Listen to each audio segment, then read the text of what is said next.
Hello everyone, स्वागत है आपका अपने चैनल इश्क की डायरी पर। उम्मीद है आप सब बिल्कुल ठीक होंगे। इस नए साल की शुरुआत पर मेरी तरफ से आप सबको हैप्पी न्यू ईयर। उम्मीद है ये साल आपकी ज़िंदगी में वो सब ले आए जो पिछले सालों में अधूरा रह गया। प्यार, सुकून और थोड़ा सा अपनापन। तो चलिए इस नए साल के साथ शुरू करते हैं unspoken love part 5। Literary fest का अगला दिन। कैंपस अब भी डेकोरेटेड था, पर हवा में कल वाली बात नहीं थी। लोग भूल जाते हैं डेकोरेशंस, पर बातें याद रखते हैं। आरोही सुबह क्लास में नहीं आई। पीहू फ़ोन घुमा रही थी, वो उठा नहीं रही। महक ने धीरे से कहा, शायद आज उसका स्ट्रॉन्ग बनने का दिन नहीं है। प्रिंसिपल के ऑफिस में अनन्या सामने बैठी थी, टेबल के दूसरी तरफ। वही फॉर्मल स्माइल। कल का इंसिडेंट प्रिंसिपल ने शुरू किया। कॉलेज इमेज के लिए सही नहीं था, अनन्या ने सीधे कहा। वो एक थॉट था, पोइट्री फेस्ट था, मोरल साइंस का लेक्चर नहीं। प्रिंसिपल थोड़ा रुक गई। तुम डिफेंड कर रही हो? अनन्या की आवाज़ शांत थी।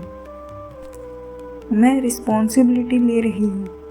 रूम में थोड़ी देर तक साइलेंस। फिर प्रिंसिपल बोली, तुम्हें आरोही से डिस्टेंस रखना होगा, स्ट्रिक्टली। इस बार अनन्या ने सिर्फ हाँ नहीं बोला, उसने कहा, प्रोफेशनल डिस्टेंस या ह्यूमन डिस्टेंस। प्रिंसिपल ने आंखें उठाई। दोनों, रिप्लाई आया। हॉस्टल के रूम में आरोही बेड पर लेटी थी, कर्टेन्स बंद, फोन साइलेंट। नोक हुई। आयरा अंदर आई। छुपने का कोटा खत्म, उसने कैजुअल टोन में कहा। आरोही बैठ गई। तो यहाँ क्यों? आयरा विंडो के पास जाके बोली, क्योंकि जब मैं कंफ्यूज होती हूँ, मैं किसी और की कंफ्यूजन देख के थोड़ी कम लोनली फील करती हूँ। आरोही हंसी, थोड़ी सी। कैंटीन के बाहर काव्या चेयर पर बैठी थी, नोट्स रिवाइज करते हुए। आयरा आई, एक कॉफ़ी रख दी। मैंने नहीं मांगी, काव्या ने कहा। आयरा ने स्माइल की। मैं बिना पूछे लाने वाली टाइप की हूँ।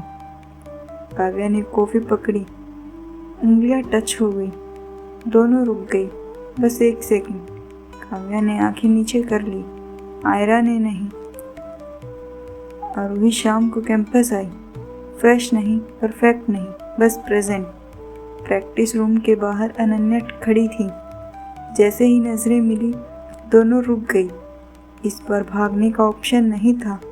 कल जो बोला आरोही ने शुरू किया, अनन्या ने रोका। मैंने भी कुछ नहीं बोला। थोड़ा साइलेंस।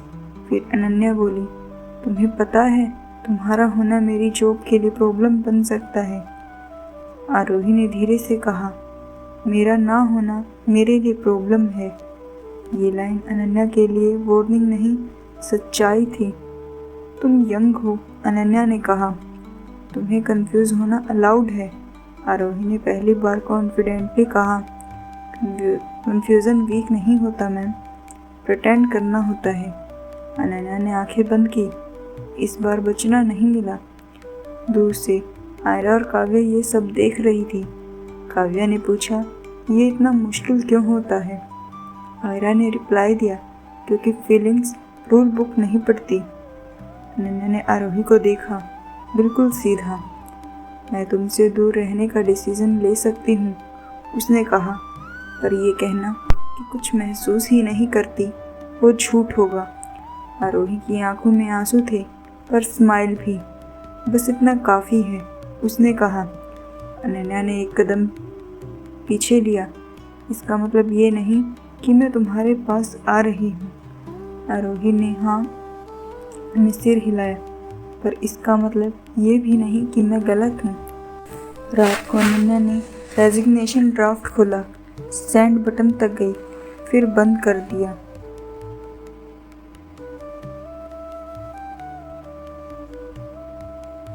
कभी कभी प्यार का मतलब मिल जाना नहीं होता, कभी कभी प्यार रुक के सोचना होता है। और इसी के साथ दोनों सो जाते हैं। कॉलेज का third day of fest. Campus भरा हुआ था। आउटसाइड वर्ल्ड के लिए सब नॉर्मल, पर अंदर किसी का करियर दांव पर था तो किसी का दिल।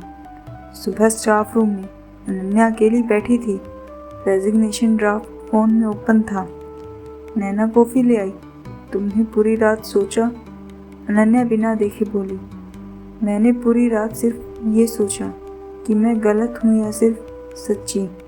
नैना ने सॉफ्ट वॉइस में कहा, सिस्टम कभी सच्चे लोगों के लिए बना ही नहीं होता। ऑडिटोरियम में स्टूडेंट्स का डिबेट राउंड था।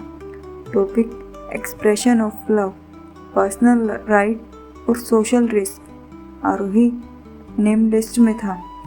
पीहू ने उसे रोका। आप श्योर हैं? आरोही ने बैग शोल्डर पर डालते हुए कहा, आज नहीं बोली तो मैं खुद से हार जाऊंगी। स्टेज पर आरोही खड़ी थी। लाइट्स थोड़ी ज़्यादा ब्राइट लग रही थी, पर आवाज़ स्लो थी।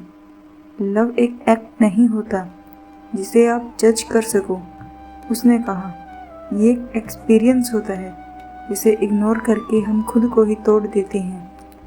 ऑडियंस साइलेंट थी। सोसाइटी का तब डेंजरस बनता है जब वो आपको ये बिलीव करा दे कि आपका महसूस करना ही गलत है। अनन्या सेकंड रो में बैठी थी। हर वर्ड उसके लिए था। बैक स्टेज प्रिंसिपल खड़ी थी, एक्सप्रेशन अनरीडेबल। डिबेट खत्म हुई। क्लैप्स आए लाउड। आरोही स्टेज से उतरी। उसके हाथ कांप रही थी। अनन्या खड़ी हो गई और बिना सोचे आरोही के पास आई।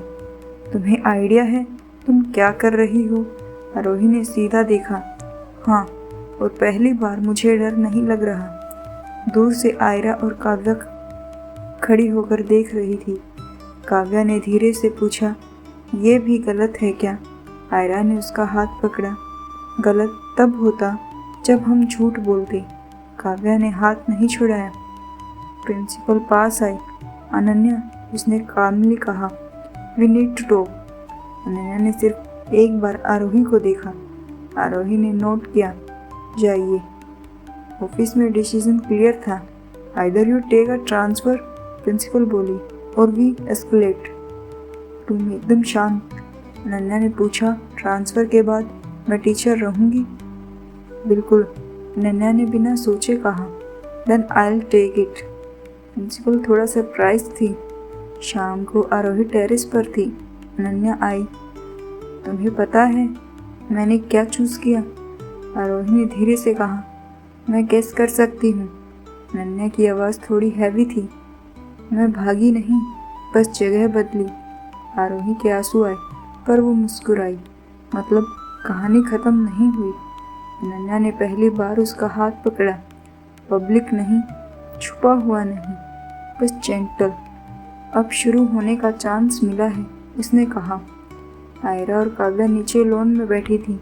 काव्या ने कहा, हम इतना ब्रेव कब बने? आयरा मुस्कुराई, जब हमने वेट करना बंद कर दिया। नेक्स्ट डे, कॉलेज का आखिरी दिन। फेस्ट का पोस्टर अब भी लगे हुए थे, पर उनके रंग फेड हो रहे थे, जैसे कैंपस को भी पता हो कि कुछ ख़त्म होने जा रहा है। आरोही गेट के पास खड़ी थी। हाथों में फाइल्स नहीं, नोट्स नहीं, सिर्फ टाइम। हर पासिंग फेज में वो अनन्या को ढूंढ रही थी और साथ ही इस डर से भाग रही थी कि अगर मिल गई तो संभाल नहीं पाएगी। स्टाफ रूम का दरवाज़ा खुला। अनन्या बाहर आई। Simple sari, hair open, no makeup, urgency, बस वो खुद। आरोही की सांस सी गई। अनन्या ने उसे देखा और बस मुस्कुराई। वो स्माइल किसी टीचर की नहीं थी, वो स्माइल किसी की थी जो सब छोड़कर भी कुछ अपना ले जा रही हो। कॉरिडोर के एंड तक दोनों साथ चलती रही। बोलने को बहुत कुछ था, पर बोलना ज़रूरी नहीं लगा। आरोही ने साइलेंस तोड़ा। आपने बताया भी नहीं कब जा रही हो? अनन्या धीरे से कहा। गुड बाइज अनाउंस कर दिए जाते हैं तो और ज़्यादा दर्द होता है। आरोही रुक गई। मैं स्ट्रॉन्ग नहीं हूँ, उसने सच बोल दिया, बस प्रिटेंड कर लेती हूँ। अनन्या पलटी, बिल्कुल उसके सामने। तुम स्ट्रोंग हो, उसने कहा, इसलिए तुम फील करती हो।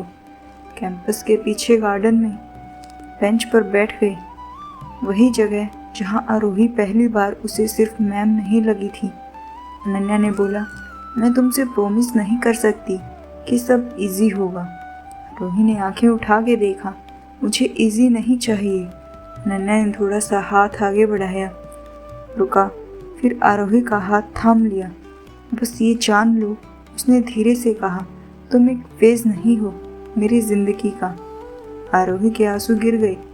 फिर मिलोगी ना, उसकी आवाज़ काँप रही थी। अनन्या ने हाँ में सिर हिलाया। जहाँ मैं सिर्फ अनन्या हूँ और तुम बस आरोही। दूर से आयरा और काव्या देख रही थी। काव्या ने बिना देखे कहा, उन्हें देख के मुझे थोड़ा कम डर लग रहा है। आयरा ने उसके कंधे से लग कर कहा, क्योंकि प्यार चुपके भी पूरा होता है। काव्या ने उसका हाथ पकड़ लिया, इस बार बिना हेजिटेशन। मैं तुम्हें पसंद करती हूँ, काव्या ने बोल दिया, सीधा सिंपल।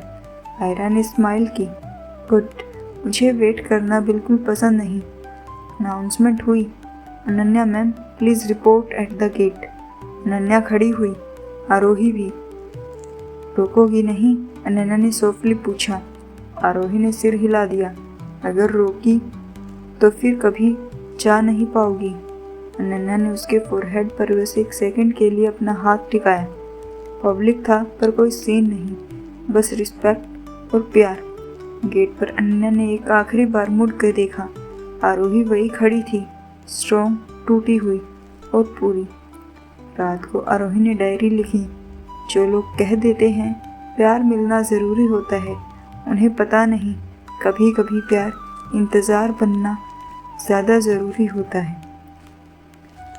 कुछ लोग साथ रह के नहीं, दूर रह के ज़िंदगी का हिस्सा बन जाते हैं। और इसी के साथ आज की कहानी यहीं पर ख़त्म होती है।